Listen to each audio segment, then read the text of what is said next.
چی باعث میشه که یه تیکه خاک ساده تبدیل به یه اثر هنری بشه؟ سلام، مریم خلیلی هستم. خوش اومدید به کارگاه خودتون، کارگاه پارسین. اینجا قراره بهتون کمک کنم که دنیای جذاب سفالگری رو کشف کنید. چه مبتدی باشید، چه یه هنرمند حرفه‌ای، کنار همدیگه یاد میگیریم و رشد میکنیم.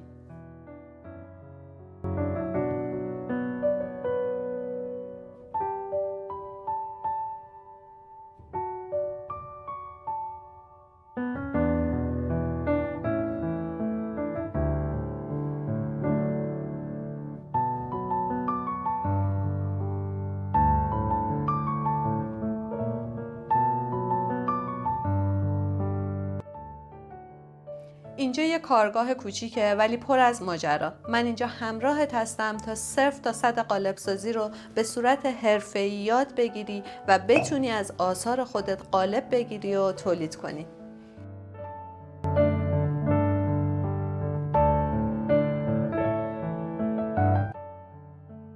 این فقط یه شروعه. تو اینجا هنر شما جون میگیره.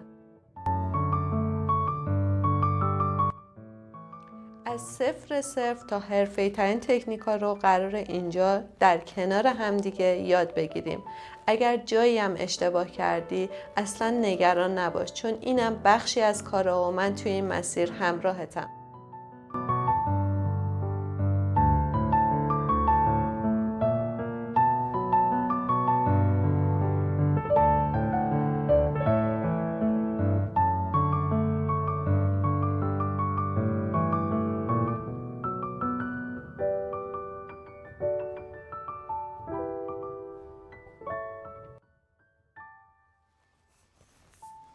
هر قطعه‌ای که می‌سازیم از طرح‌های ساده تا پیچیده داستان مختص خودشو داره.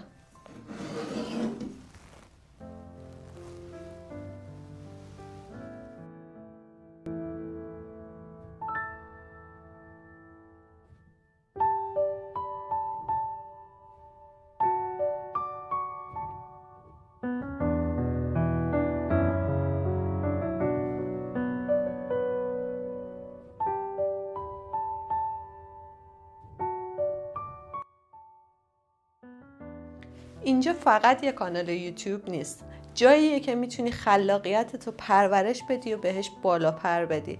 بعد خودت نتیجهشو میبینی و ازش لذت میبری.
دوست دارین که هنری رو یاد بگیرید که بتونید باهاش چهره عزیزانتون رو جاودانه کنید، یا بتونید لحظات عاشقانه خودتون رو به عنوان یه نماد همیشگی نگه دارید؟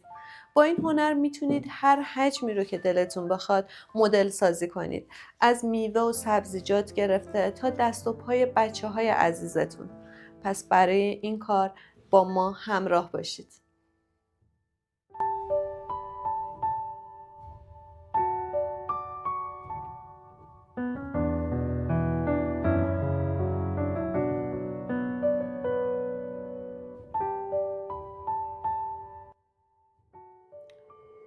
از اولین خطایی که روی چرخ میکشی تا وقتی یه ظرف کامل رو توی کوره میذارید، قدم به قدم کنارتونه.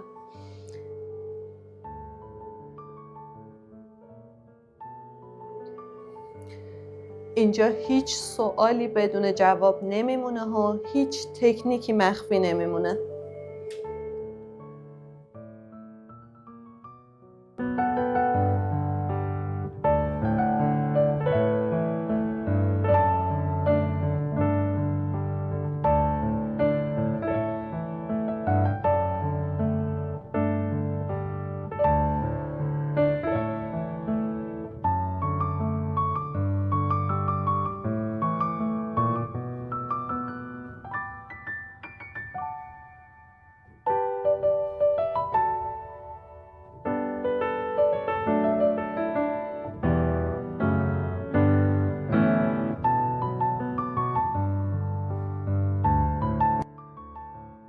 اگر دنبال یادگیری یه هنر اصیلی که هم خلاقیتت رو زنده کنه و هم لحظات آروم و شیرینی رو برات بسازه، این کانال مخصوص توه.